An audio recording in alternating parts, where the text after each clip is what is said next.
Tungalay kong arana para sa dalagang walang kasing ganda. Amoy rosas ang alimoyak kung nanaisin ng tadhanang mapalinlang di. Mahal ko, paalam na. Paalam.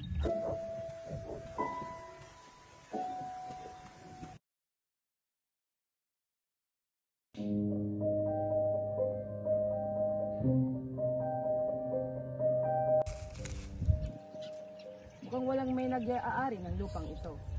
Aangkinin ko na lang ito.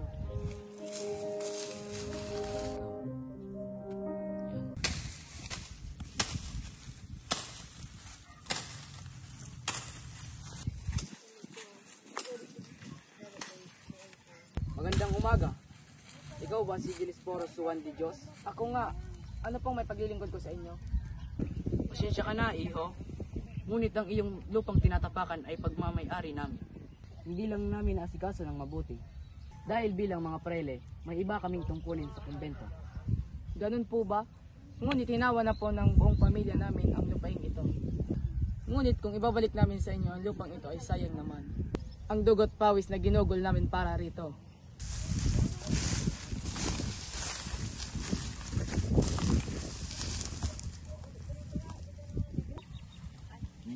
Oo nga, may maliit kami kasunduan para sa iyo. Ikaw ay magbabayad ng 30 piso kada taon bilang upa sa iyong kinakatayuan.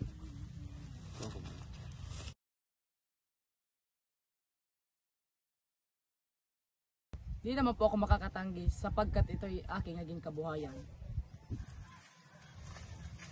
Mano po, Itang?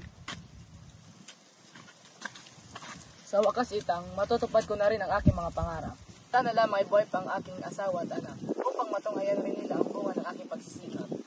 Kubayan mo na, anak. Nandito naman kami Tan at ni Uli para suportahan ka. O siya nga pala. Kumusta pala ang ani? Maganda ba? Naku, may pumunta mga praile kanina dito. Sabi nila pagmamayari daw nila ang lupang ito.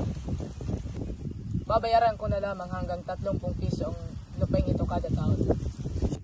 Ayan mo na, anak. Ganyan talaga ang buhay.